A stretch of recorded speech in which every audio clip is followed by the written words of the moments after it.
Okay, good evening, everyone, and welcome to the Torah studies. And this week is the Parsha of Vaeschanan. Parsha Vaeschanan has a very two basic fundamental parts in this Parsha. We have the 10 Commandments that we read. Moshe Rabbeinu is repeating the Torah and the 10 Commandments for the second time. And of course, we have also the Shema Yisrael, the famous prayer of Shema Yisrael. So this Shabbos, you don't want to miss the shul. It's worth making the effort and coming to shul and experience this special reading of this special two portions. And the topic we're discussing tonight is the uncomfortable truth.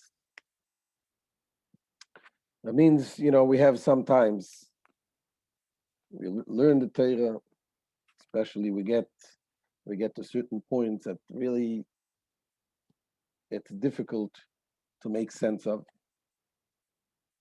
And sometimes we come with our own preconceived notions, and we approach the Torah and we say, this thing is not really, that doesn't make sense today. Maybe it made sense in the past. And the lesson we learned here, and that is actually has to do with the Shema, a part of the Shema, that there is something that we can learn. Baal Shem Tov says we learn everything what you see is something that teaches you a lesson. Everything you see. As a saying, you say something, you see something, say something. Baal Shem Tov says, you see something, do something. And we can learn from everything and from everyone. There's something we can learn from children. What can we learn from children? So in the Shema Yisrael that we read in this Parsha, the Torah talks about the mitzvah that we all familiar with, the mitzvah of learning the Torah. Studying the Torah is a part of one of the most important mitzvahs. We do it with Talmud Torah Keneged Kulam, Talmud Torah weighs over all other things. The studying of the Torah. Why? Because the Torah is the Torah of God, and we have a commandment to study it constantly.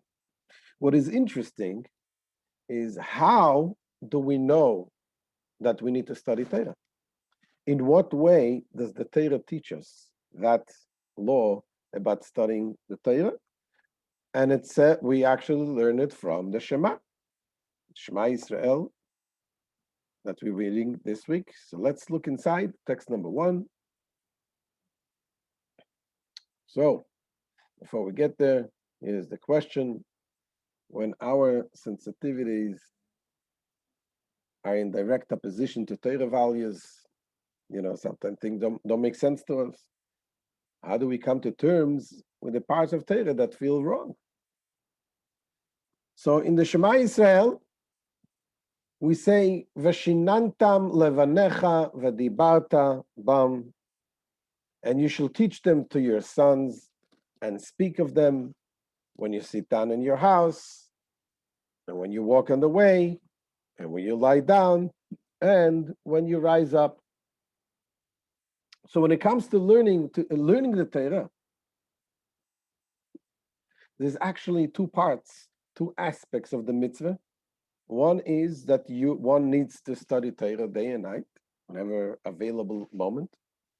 And the other is that we need to teach the Torah to the children. This is in addition to what there is a mitzvah to educate the child, to get the child used to do mitzvahs. There is specifically about learning Torah, there is a mitzvah, a biblical mitzvah, to actually teach the children the Torah. As we continue to read in text number 2,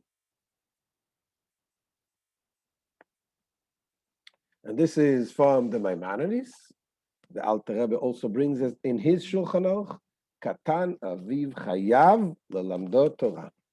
A father is obligated to teach his son Torah while he is a minor, as the verse states, and you shall teach them to your sons to speak about them. Just as a person is obligated to teach his son, so too he is obligated to teach his grandson. As the verse commands, and you shall teach them to your sons and your grandsons. So this charge is not confined to one's children and grandchildren alone. Rather, it is a mitzvah for each and every wise man to teach all students, even though they are not his children. As the verse stated, and you shall teach them to your sons. The oral tradition explains your sons, these are your students. So when you teach the children, when you teach someone, it's considered like you gave birth to him in a sense. A person who was not instructed by his father is obligated to arrange for his own instruction when he can understand, as the verse states, and you shall study them and take heed to perform them. So what is interesting over here is that we see it already. You see how the focus is about teaching children. We don't see so much focus about learning yourself. Many places like this. Here's another part of the Maimonides, it says. The 11th mitzvah is that we are commanded to study and to teach the wisdom of Torah. This is called Talmud Torah. The source of this commandment is God's statement, teach them to your children. This commandment is repeated numerous times. Learn them, do them, so that you will learn them. This commandment is stressed and encouraged in various passages spread throughout the Talmud. So here's the question. Why does the Torah focus so much about teaching the children? What about learning yourself? We learn from here that we have to learn.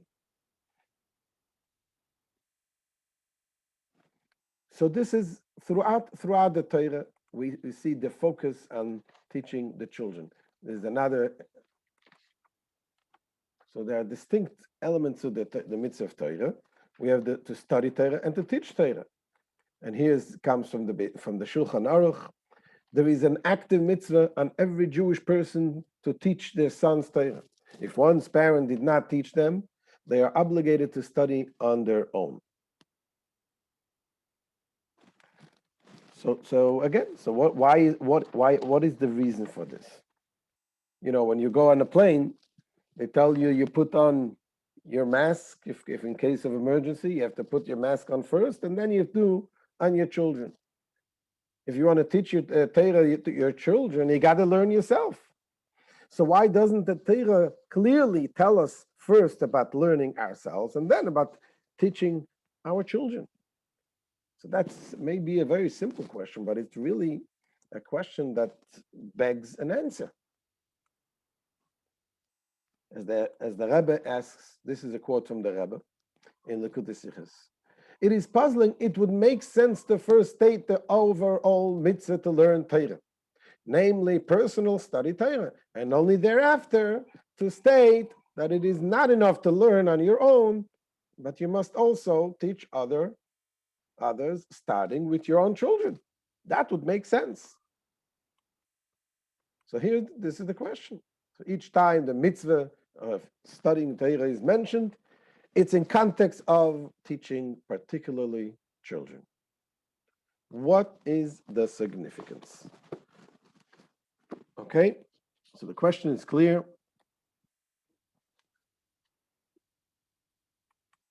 Obviously, there must be a reason, and in the way the Torah teaches us, it is because the Torah is telling us something.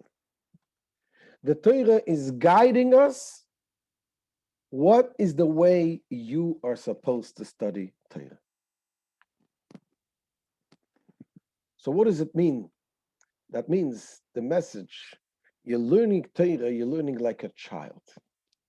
There's an interesting Pirkei Avot in the Ethics of the Fathers, chapter 4, which we're going to learn this Shabbos. And there, it's a very interesting quote. Let's see it inside. It says like this. Elisha ben Avuya says, he who learns when a child, to what is he compared? To ink written upon a new writing sheet. And he who learns when an old man, to what is he compared? To ink written on a rubbed writing sheet. Okay, let's wrap our head around this statement. What exactly is the Mishnah trying to tell us?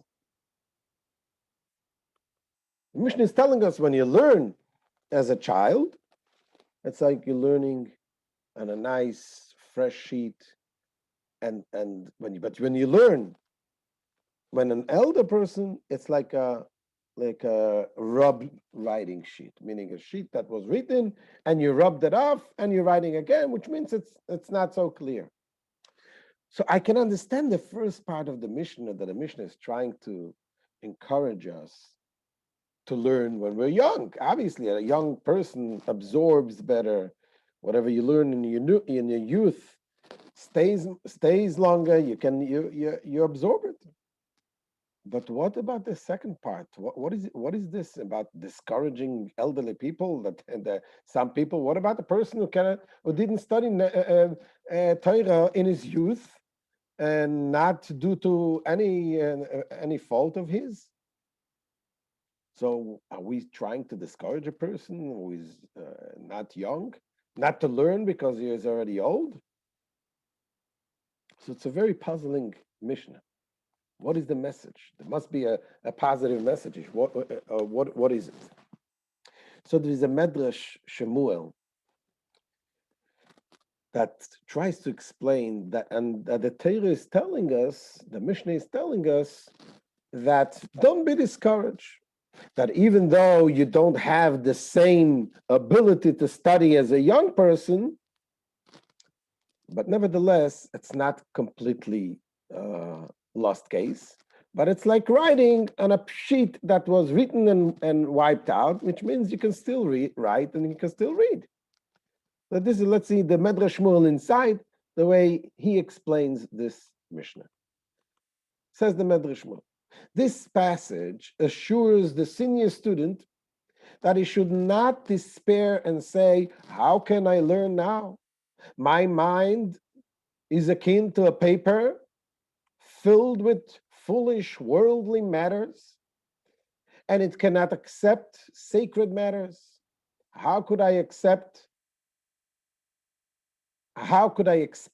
to write script on top of other scripts?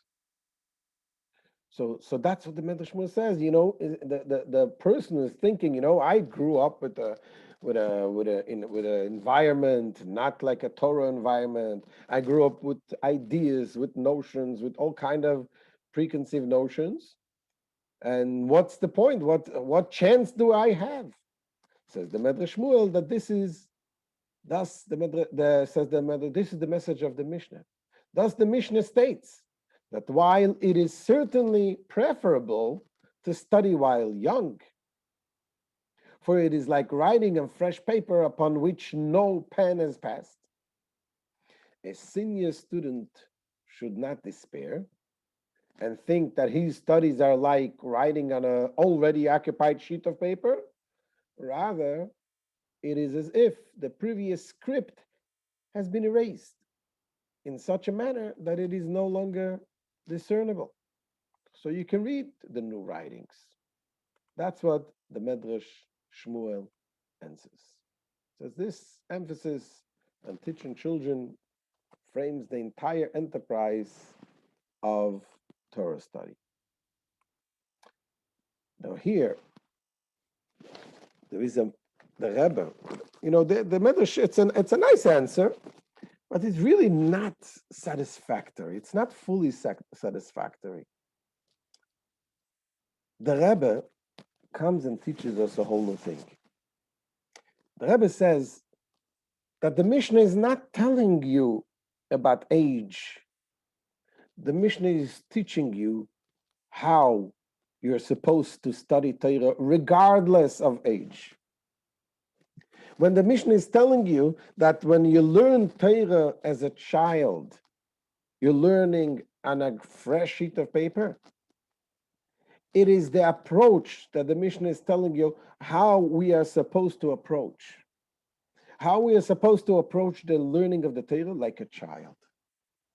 Doesn't matter what age you are. Approach it like a child. What is a child? How does a child approach something? You teach children, it's a pleasure.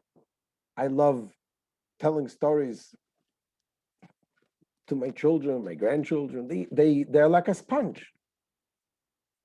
They absorb everything. There are no preconceived notions. They are a vessel to absorb whatever you teach them. Let's see how the Rebbe says this inside.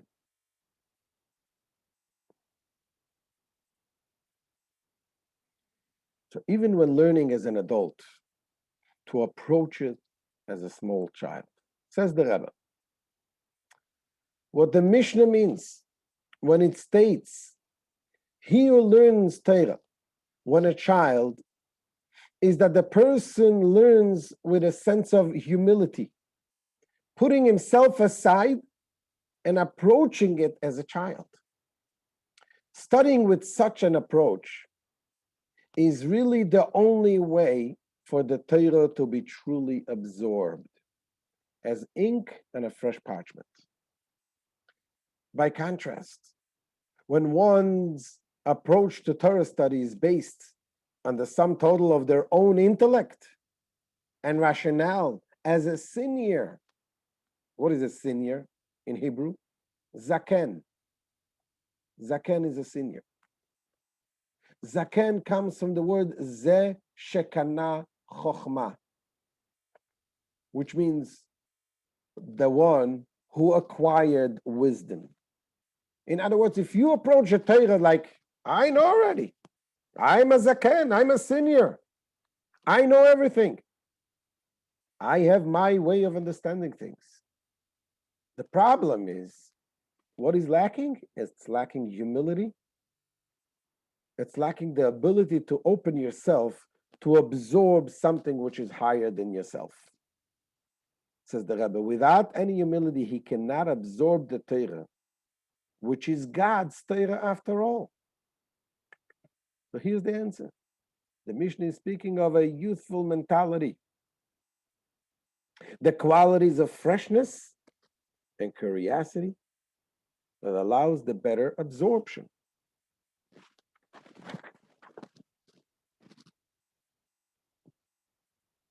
So the ability and the desire to be able to absorb and to be willing to change don't come with preconceived notions with stubbornness, not to be willing to accept something else.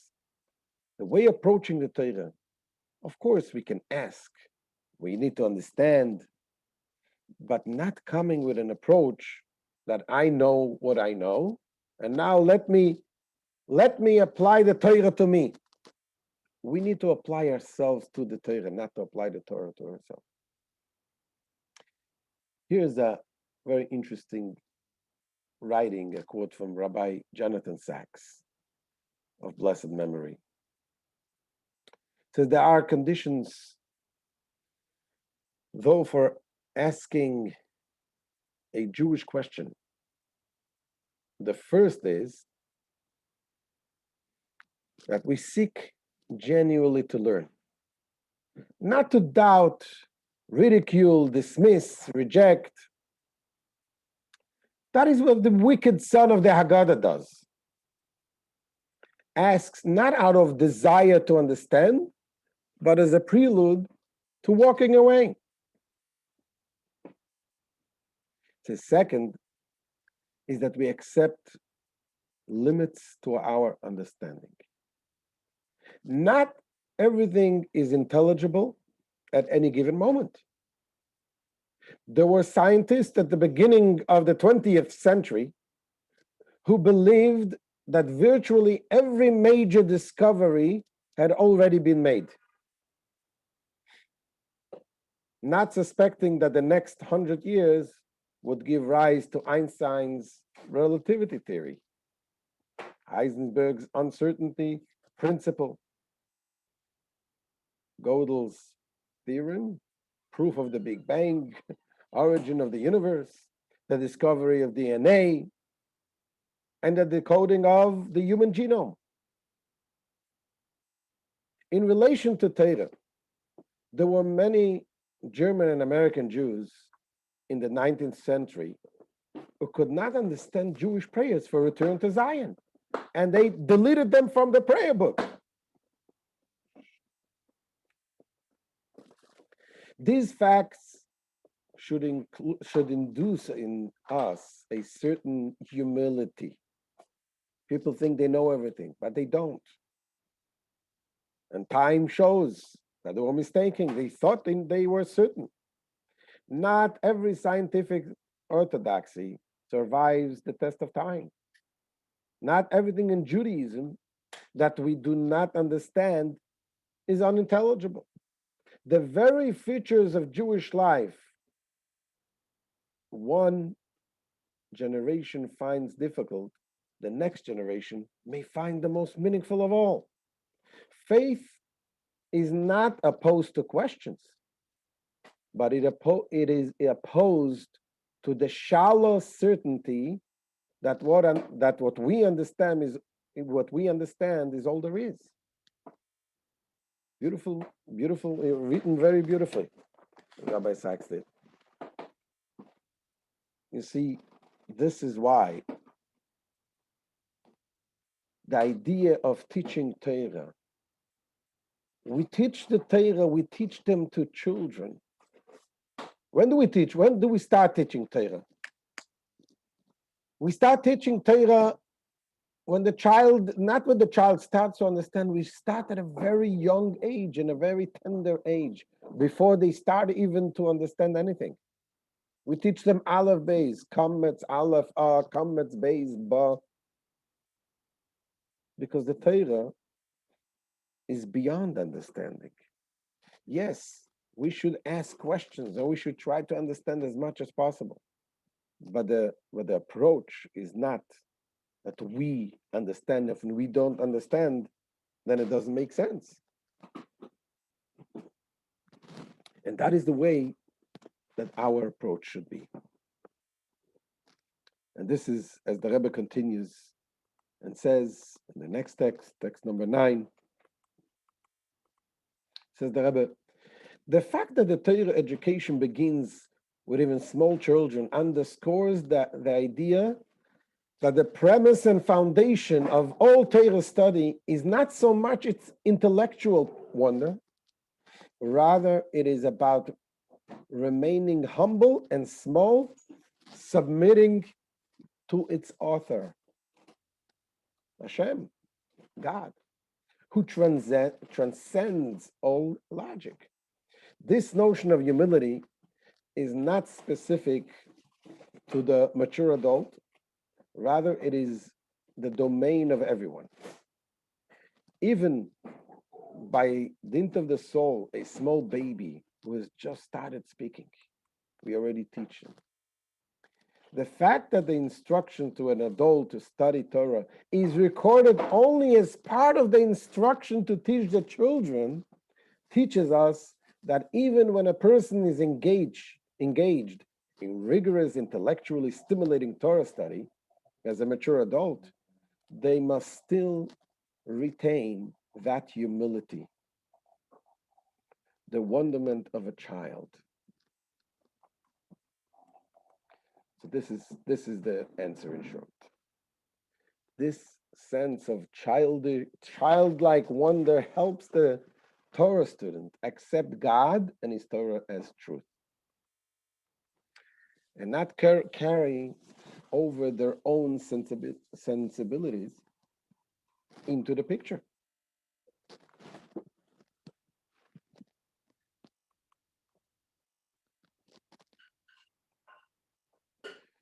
What is another fact, an interesting fact is, right in the beginning of the Torah giving, as when God gave the Torah, we have a very interesting fact also, that this is the way it started.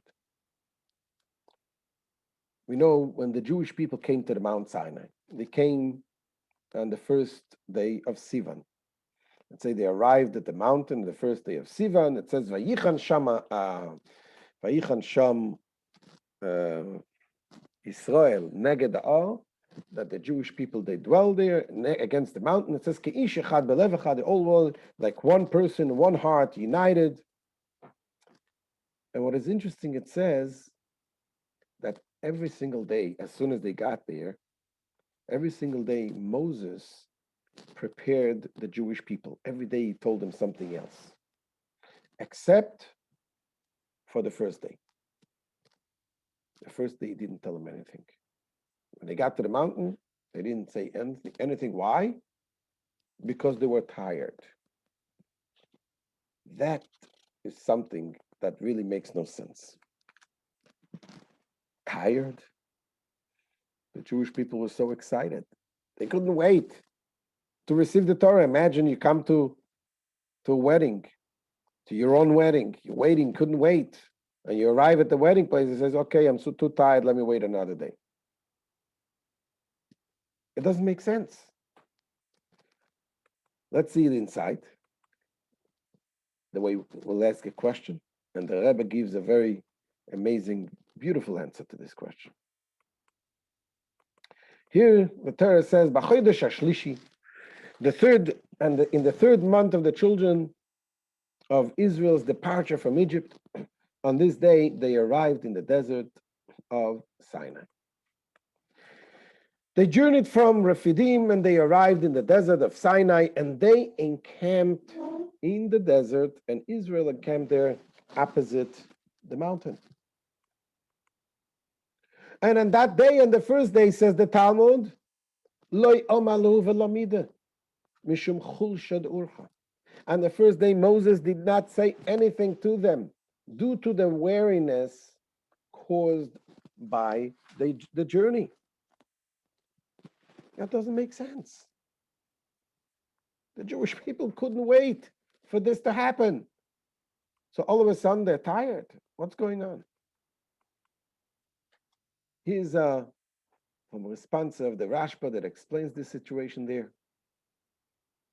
The Itu records an Agada when Moses told the Jewish people, you will serve God on that mountain. They said to him, Moses, when will this service be? Moses told them, in 50 days. Immediately they started counting down. He says, this is the basis for the Sephiras HaOmer in contemporary times. That's the reason why we count today, the Omer. What is the mitzvah of counting the Omer? The counting the Omer from Passover to Shavuos. But really the mitzvah is to count from the day they bring the offering of the Omer in the temple. We have to count 50 days. But we don't have a temple today, and we don't have an Omer being offered. Why do we count it today? So he says over here, the Itur, he says, we counted because that was another reason why the Jewish people counted. It wasn't just for the Omer. It was they counted the days until they received the Torah. They couldn't wait. And this is what we do every year also. We count the Omer, we count from Passover to Shavuos, as we receive the Torah once again. The Itur adds that although we no longer practice the sacrifices and the actual Omer offering, for the temple is destroyed, we count down the days leading up to the day dedicated to rejoicing over the Torah, as the Jews did back then. So this is the question.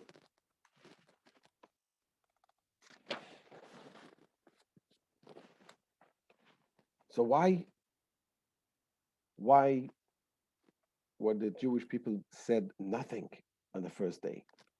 As the Rebbe emphasizes this question again in Likutei Sichos, he says human nature is such that when a person has a strong feeling for something, his or her bodily fatigue doesn't get in the way of obtaining the item. One certainly doesn't feel any fatigue when they are holding so close to actually obtaining the object of desire.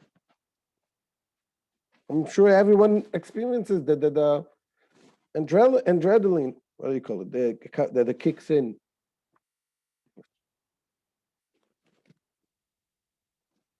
Here comes the Rebbe with a very profound answer. The Rebbe says that their tiredness is not a tiredness of journeying, of getting physically tired. The Rebbe says that the fact that Moshe Rabbeinu had them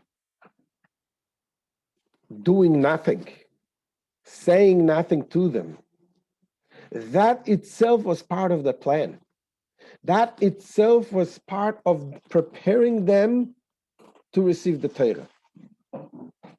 What do I mean?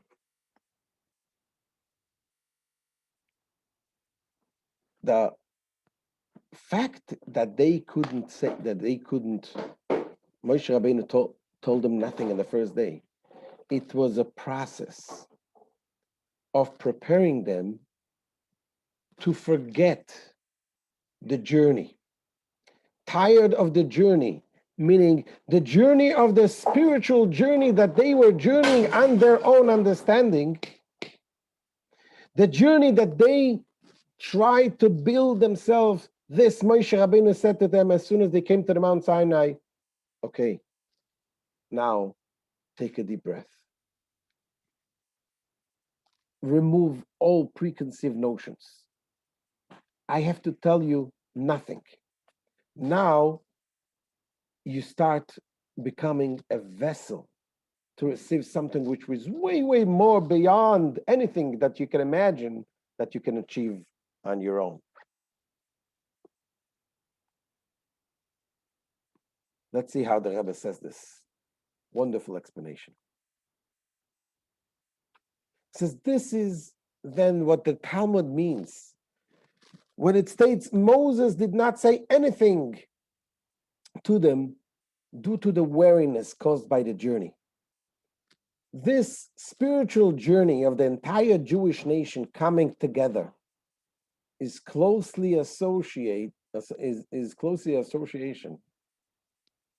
with a positive sense of weariness, namely a sense of humility and self-forgetting. In that spirit, he did not say anything. Such a journey is not about saying anything. Rather, it's specifically to say nothing. Silence and humility.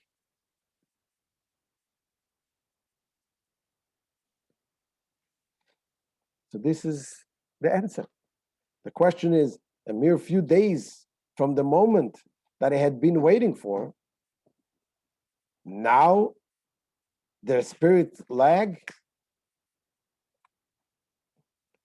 Says the Rabbi, Torah study requires an empty vessel, ready to accept humility.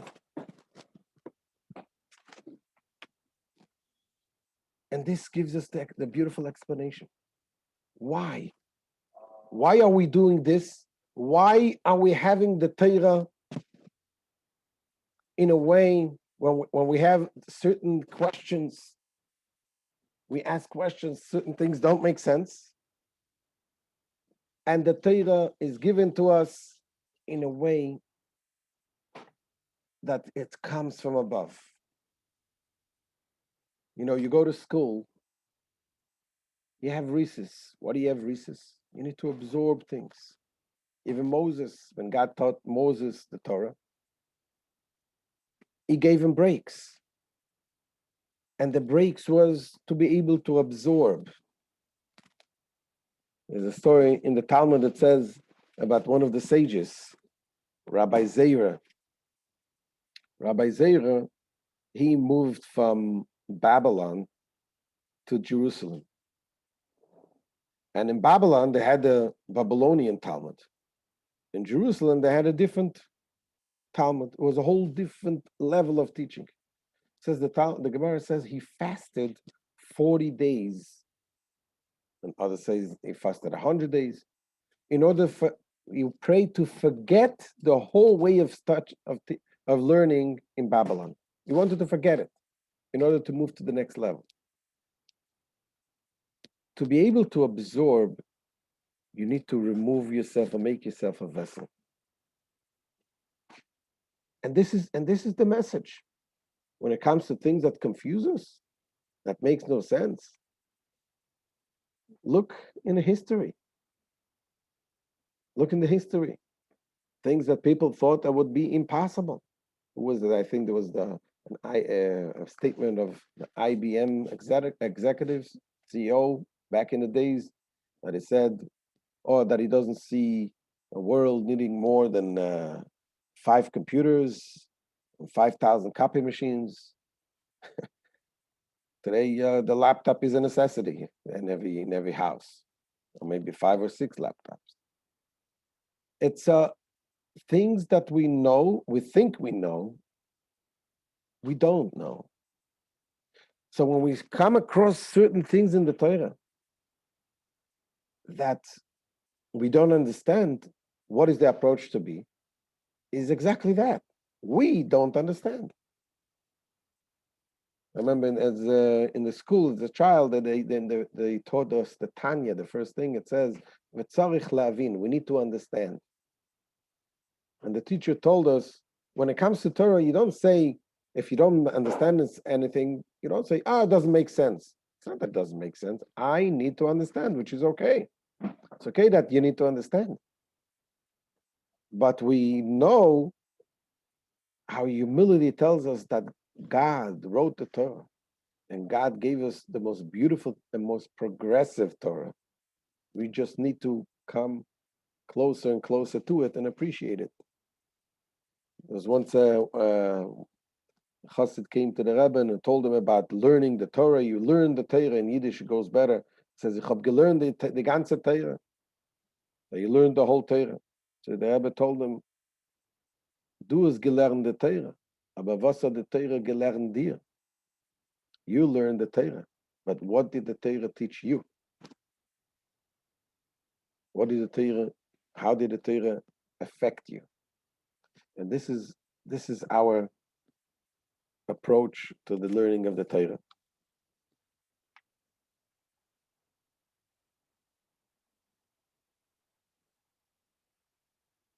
So when we learn Torah, we need to discard our assumptions. We need to accept that there is more we do not understand. As smart and progressive as we are simply not yet comprehending its progressiveness. So this, I think, is a beautiful, beautiful message that we come from this parsha. And again, we're going to read it in this Shabbos, the 10 Commandments, the Shema Yisrael. So this would be beautiful if we can come and all and join in the shul and get the real blessings of the Torah, which is God's blessing. With the learning the Torah is connecting to the Almighty, the Hashem, which is put Himself into the Torah. So thank you so much all for joining. Questions, we can take now questions.